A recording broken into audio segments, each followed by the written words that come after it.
الله أكبر الله أكبر الله أكبر الله. Ассаламу алейкум ва рахматуллахи ва баракатух. Бисмиллахир рахманир рахим. Альхамдулиллахи вассалату вассаламу аля расулиллахи ва аля алихи ва асхабихи ва ман валя ва ба'д. Альхамдулиллах, дорогие братья, возвращаемся с вами к изучению книги Всевышнего Аллаха Субханаху ва Тааля. Мы с вами остановились на толковании, на тафсире суры Лукман. Суры Лукман. Отличительной частью этой суры является содержание в себе мудростей Лукмана, праведного человека, которому Всевышний Аллах Субханаху ва Тааля дал мудрость, понимание. «Валякад атайна Лукмана аль-хикмата», говорит Всевышний Аллах Субханаху ва Тааля, и мы даровали Лукману мудрость. Что же такое мудрость? Мы с вами давали пояснение. Это умение ставить вещи на свои места. То есть, когда слова человека, когда поступки человека, они оказываются уместными для той или иной ситуации, для того или иного места и приносят наибольшую пользу в этих ситуациях. Остановились мы с вами на 16-м аяте, где Аллах Субханаху ва Тааля продолжает приводить наставления, советы Лукмана своему сыну. Наставление Лукмана своему сыну. Аллах Субханаху ва Тааля в 16-м аяте говорит: «Я бунайя иннаха ин таку мифкаля хаббатин мин хардалин фатакун фи сахратин ау фи самавати ау фи ал-арди яти биха Аллах инна Аллаха латифун хабир». О мой сын! Лукман обращается к своему сыну мягко, в уменьшительно-ласкательной форме: «Я бунайя, о мой сынок». Воистину, если это будет с величиной в горчичное зернышко, и будет оно сокрыто внутри скалы, либо на небесах, либо на земле, Аллах, Он приведет это. О мой сынок, если это, то есть твой поступок, твои действия, будь они благими или будь они дурными, если этот поступок настолько незначителен и мал, подобно горчичному зерну. Горчичное зерно – одно из самых маленьких зерен. И будь это зерно сокрыто внутри скалы, твердой горной породы, либо же оно где-то на небесах раскинуто, либо же на земле.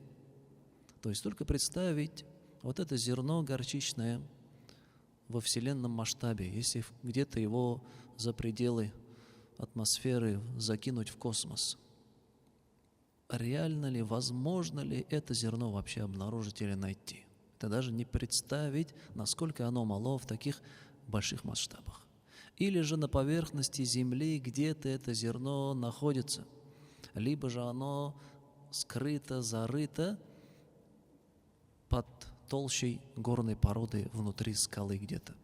Это зерно, оно настолько незначительно. Но Аллах Субханаху ва Тааля, от него даже это не скроется.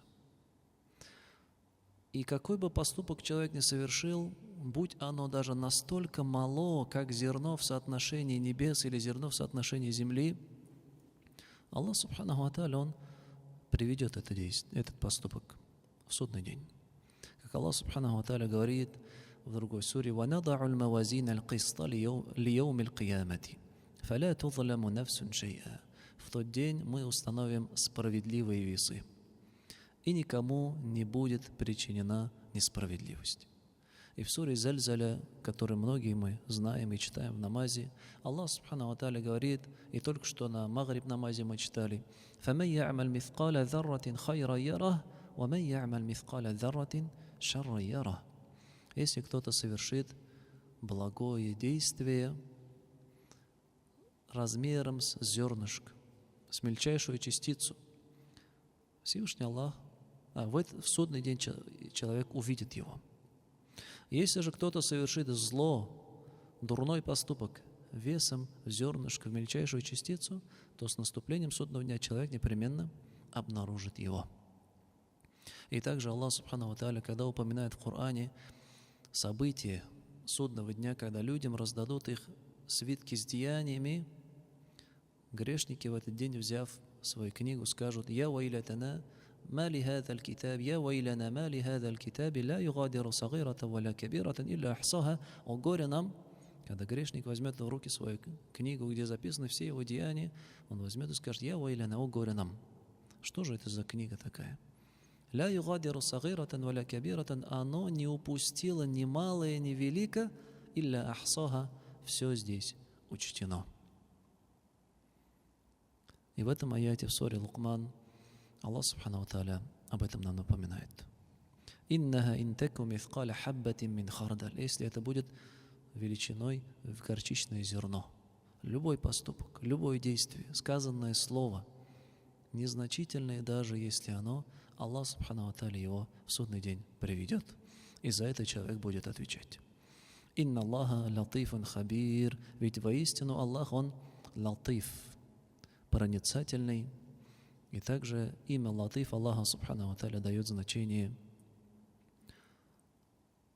добрый, совершающий добро к своим творениям.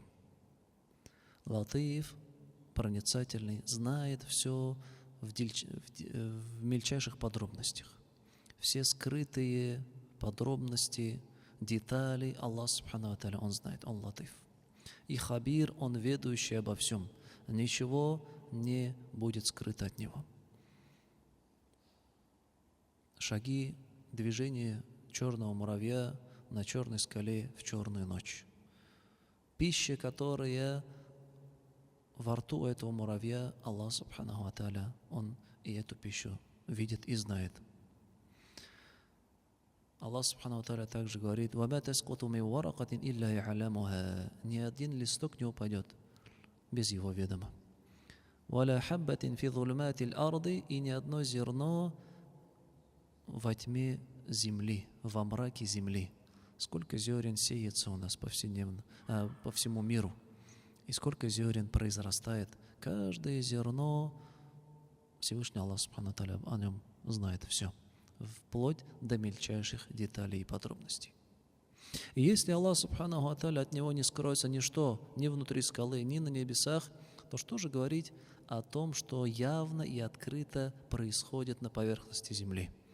Наши действия, наши поступки, наши слова, которые мы произносим, это, естественно, не утаится от Всевышнего Аллаха Субханаху ва Тааля. Далее, после предостережения, Лукман уже переходит к действиям, к побуждению, к определенным действиям. И говорит: «Я бунайя, о мой сынок, акими ссалата ва'мур бил ма'руфи ванха анил мункар васбир аля ма асабак. Инна залика мин азмил умур». Лукман упоминает 4 действия. «О мой сынок, выстаивай молитву. Ва'мур бил ма'руф, и повелевай совершать одобряемое. Ванха анил мункар, и запрещай предосудительное.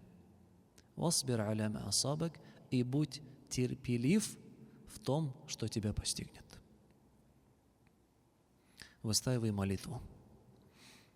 Это основа. Это обязанность каждого раба перед своим Господом. Фард айн. Обязательное действие, возложенное на каждого человека. Оно становится обязательным с момента достижения половой зрелости, и оно продолжает действовать до самой смерти. Мужчина, женщина, богатый, бедный, разницы нет. Человек должен выстаивать молитву. Пророк, саллаллаху алейхи вассалям, сказал: «Салли каиман, фа иллам тастати' фа каидан, фа иллам тастати' фа аля джанбин». Выстаивай молитву стоя. Не можешь сидя, не можешь лежа на боку. То есть нету никакого оправдания для того, чтобы оставить молитву вообще.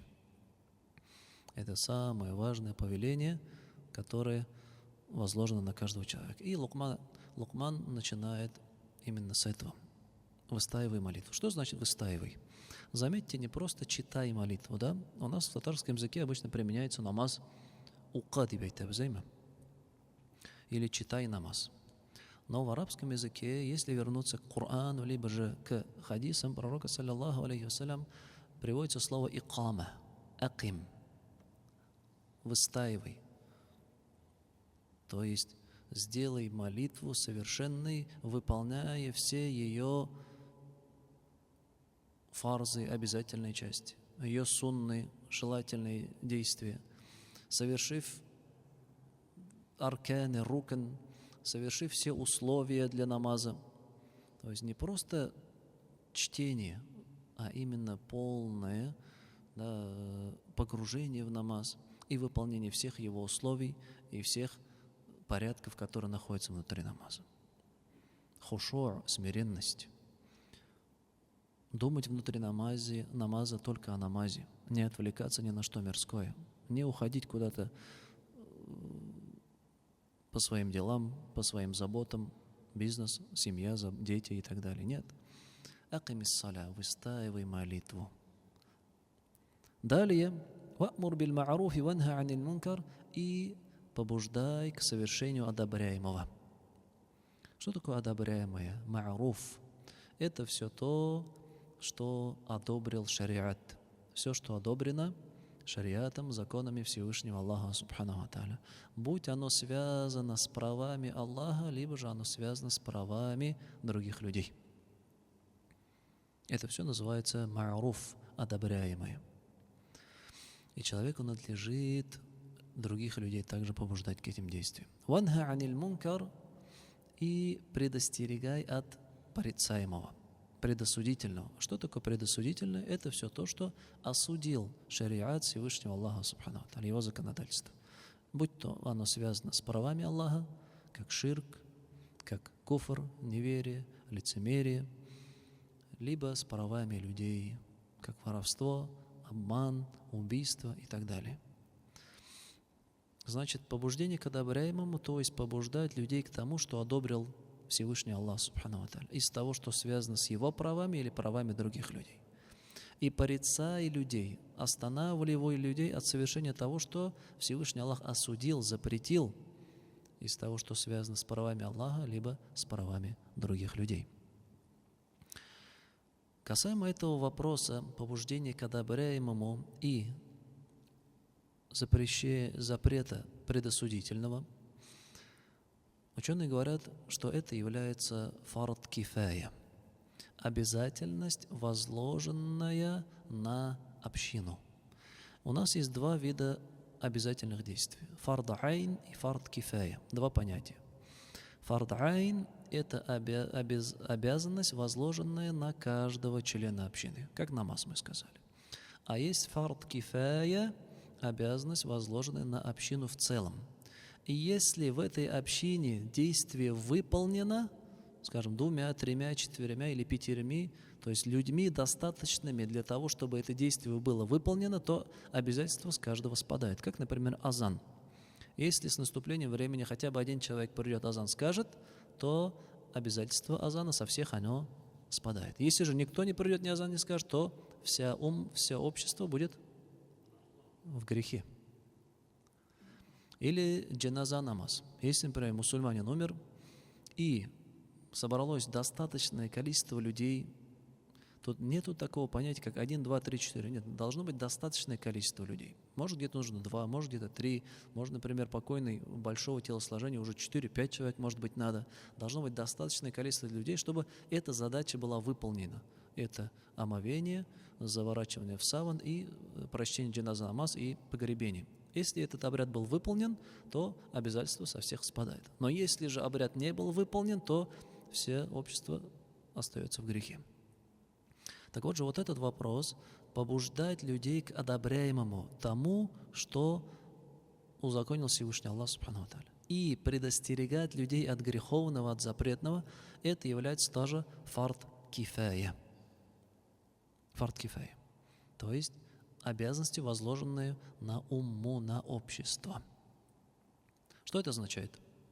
Это означает, если в обществе достаточное количество людей, которые занимаются этим, и людей побуждает к одобряемому, а как узнать, достаточно их или нет? Это уже отражается в самом обществе. Если общество перестало совершать определенные грехи, даже, скажем, наш маленький джамаат, только внутри мечети возьмем, да? Если общество перестало совершать определенные грехи, определенные порицаемые действия, ошибки, то, получается, обязательство с общины, оно спадает. Но если призывающих, тех, кто объясняет людям запретное и дозволенное, недостаточно, и это проявляется в том, что общество, оно продолжает грешить, даже джамаат, например, продолжает совершать какие-то порицаемые действия, это указывает на то, что людей, совершающих это повеление Всевышнего, недостаточно. А раз их недостаточно, значит, что получается? Значит, джамаат несет за это ответственность и несет грех за это. И раз в джамаате не хватает, нет достаточного количества призывающих и повелевающих одобряемых, то джамаату становится обязательным фард кифая восполнить количество этих людей. Да, это обязательство джамаата. Например, не хватает призывающих людей, объясняющих людям религию. Да, значит, кто-то из джамаата должен, например, свое потомство отправить в мадресе, учиться и так далее, чтобы этот брешь заполнить в том количестве, которое необходимо этому обществу. И далее Лукман говорит своему сыну: «Васбир аля ма асабак», и будь терпелив в том, что тебя постигнет. К чему это в первую очередь касается? К предыдущим действиям. Первое – это намаз. Под намазом, в первую очередь, конечно же, намаз, и дальше уже любые повеления религии. Любые повеления Аллаха Субханаху ва Тааля, они будут требовать от человека терпения. Для того, чтобы выстаивать намаз вовремя, совершая его условия, необходимо терпение. Не всегда есть наилучшие условия. Не всегда, например, ты находишься дома с теплой водой или же в мечеть пришел, где все условия есть, альхамдулилля. Ты можешь находиться в пути, ты можешь находиться где-то в больнице, и у тебя время намаза уже выходит, уже что делать? Нужно вовремя прочитывать намаз. Что здесь нужно? Тут нужно терпение и азмуль умур, в конце это говорится, решимость. Нужно проявлять решимость. Не стесняться, не бояться, не переживать, а главное выполнять повеление Всевышнего Аллаха Субханаху ва Тааля. Возможно, иногда это приведет к насмехательству, к каким-то подозрительным взглядам, либо же к дурным словам со стороны окружающих и других людей. Вот в этих моментах человеку, мусульманину, необходимо проявить терпение и решимость. И также терпение и решимость необходимо проявлять где? Когда ты побуждаешь к одобряемому и предостерегаешь, запрещаешь предосудительное. Это никому не нравится вообще. Когда человека начинают учить. Попробуй кому-то сделать замечание. Даже тому же человеку, который, например, скажем, это очень хорошо знают те, кто у нас сидит на вахте, скажем, да, абзилар, бабайлар, либо же те, кто контролирует порядок, тоже на гаид намазе или же на пятничном намазе, когда кто-то, или, например, заезжает на территорию мечети, ему говорят: извините, машину сюда нельзя ставить. Уже человеку это не нравится. Или кто-то заходит, вот у нас здесь такой порядок, да, нужно обувь снять и спустить в гардероб. По пятницам человек приходит и обувь оставляет прямо у входа. Когда ему говоришь: спусти, пожалуйста, в гардероб, ему уже это не нравится. Он начинает с тобой спорить, он, там, не знаю, некоторые даже начинают угрожать. Здесь что нужно? Лукман говорит: «Васбир аля ма асабак». Будь терпелив в том, что тебя постигнет. Необходимо терпение и решимость. Решительность нужна в подобных деяниях. Или когда ты родственников призываешь, особенно тяжело, да, или знакомых своих друзей, начинают сразу порицать: да ты же, мы тебя знаем, сам вчера только с нами ходил, что ты сегодня нас учишь? Шалайма? Шалай. Вот здесь нужно терпение. Ведь это действия, дела пророков. Пророки с чем только не сталкивались. Посланник Аллаха, саллиллаху алейхи вассалям, какие только трудности не пережил. Его и оскорбляли, его и унижали, его и грозились убить, его изгнали из своего города и так далее, и так далее. Это все, но он проявлял терпение, альхамдулилля. И за терпение, конечно же, предусмотрена великая награда и помощь Всевышнего Аллаха, субхану ва тааля. Вот они 4 качества. Выстаивай молитву, то есть выполняй свои обязательства перед Всевышним Аллахом, субхану ва тааля. Побуждай к одобряемому и запрещай предосудительное в меру своих возможностей, в зависимости от времени, места и так далее. И 4, будь терпелив к тому, что тебя постигнет. И в этом надлежит проявлять решимость, говорит Лукман своему сыну. Далее осталось у нас 2 аята из аятов, где упоминается совещание, совет Лукмана своему сыну. Дальше он говорит: «Вақсид фи машика вагдуд мин саутик, ولا تصعر خدك للناس ولا تمشي في الأرض مرحا إن الله لا يحب كل مختال فخور». Сначала у нас, если вернуться к советам Лукмана своему сыну, в первую очередь это запрещение ширка, запрещение ослушания родителей.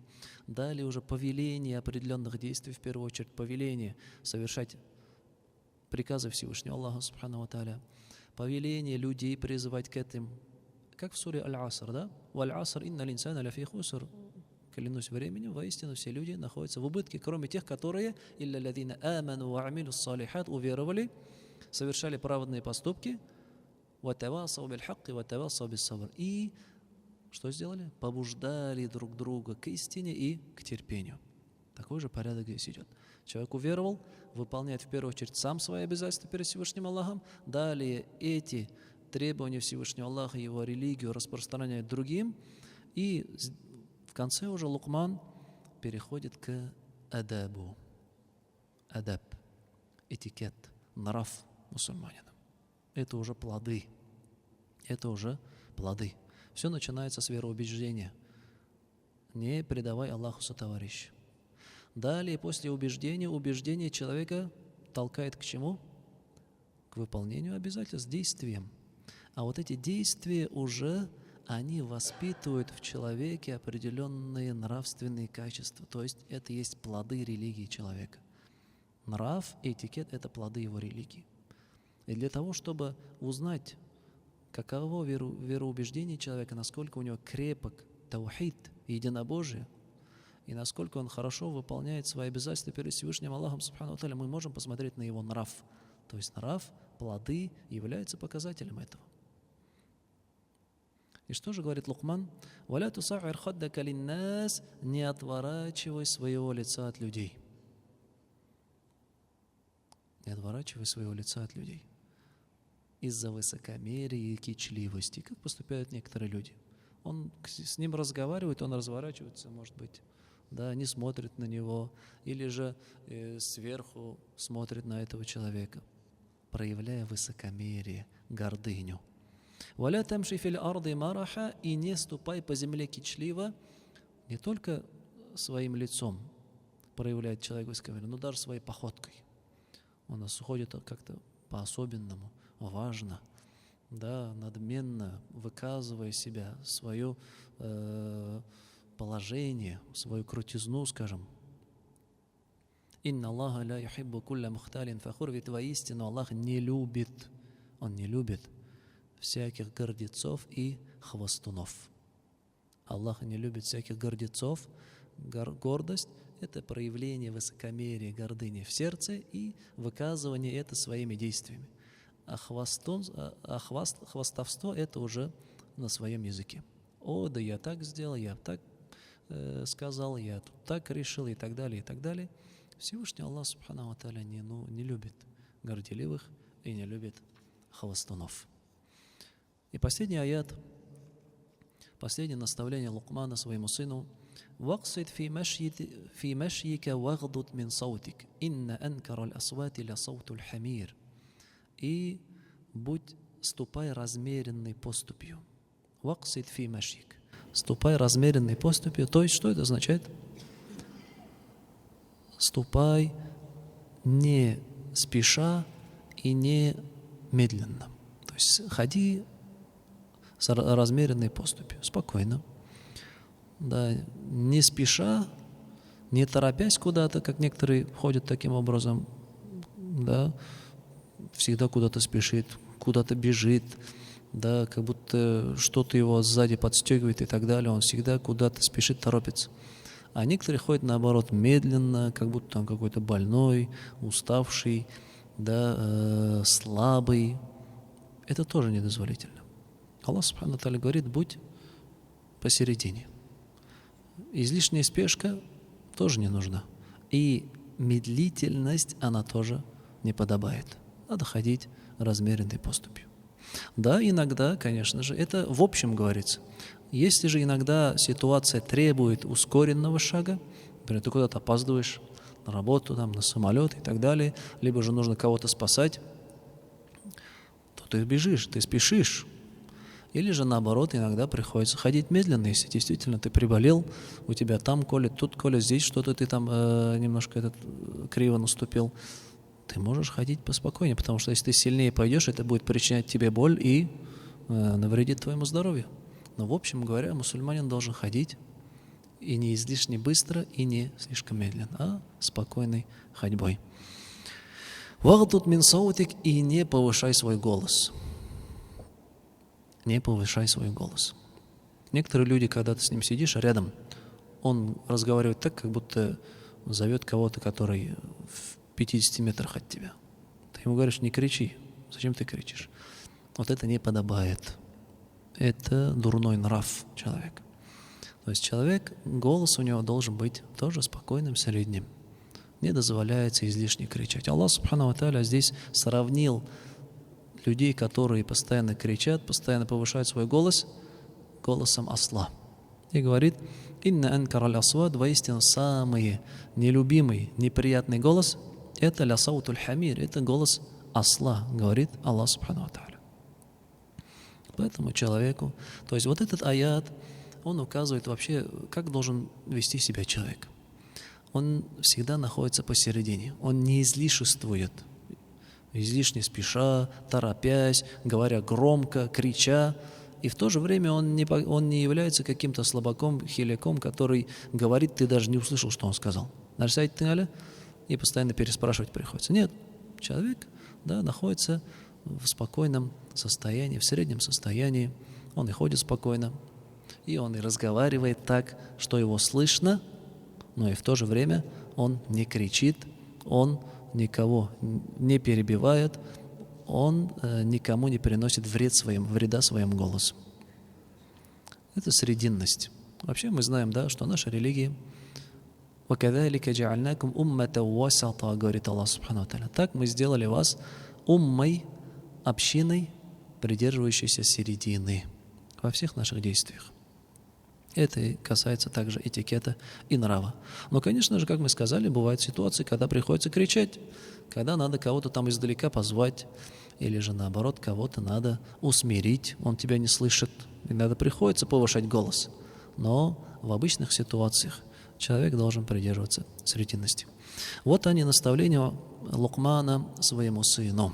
Из этих наставлений можно опять-таки выводить большое количество мудростей. Но в первую очередь, вот эти наставления, которые здесь были перечислены, это касается каждого человека лично, в первую очередь. Во-вторых, это является примером каждому отцу. Вот эти наставления, это является примером каждому отцу. И тем, с чего он должен начинать воспитание своего ребенка. И на что должен делать акцент. Можно даже вот полностью вот этот, если каждый бы отец, да, изучив вот эти все наставления со всеми подробностями и деталями, доводил бы это до своего сына, а его сын дальше до своего сына и так далее, то мы бы имели действительно примерную общину. Но, к сожалению, отцы не знают, не изучают и не доводят эту информацию должным образом до детей. Пожалуйста, как воспитывать ребенка, как воспитать сына? Не надо куда-то рыться, какие-то книги по психологии там открывать, что-то слушать. Открыл суру Лукман, прочитал наставление Лукмана своему сыну. Перевод, толкование, разъяснение ученых. Пожалуйста, вот своему сыну разъясняй, я рассказываю и объясняй все это. То, каким образом Лукман это делает, тоже очень важно. Как он обращается к своему сыну? Он говорит: «Я бунайя, о мой сынок». Он делает это с мягкостью. Он делает это с добротой. И в этой доброте есть искреннее желание что сделать? Помочь своему сыну, а не просто снять с себя ответственность. Или же заткнуть своего сына, чтобы он не мешал отцу, скажем, отдыхать после работы и так далее. Часто именно так оно происходит. С работы пришел, что-то там дети кричат, играются и так далее. Отец пришел, наругал, покричал. Для чего он это сделал? Он же не воспитывает таким образом их. Он их просто что? Да, он получил эффект. Они замолчали. Чтобы самому отдохнуть, самому заняться своими делами, чтобы ему они не мешали. Это не воспитание. Это просто эгоизм, когда человек думает о себе и убирает все препятствия, которые ему самому мешают. Но воспитание, оно происходит каким образом? С мудростью.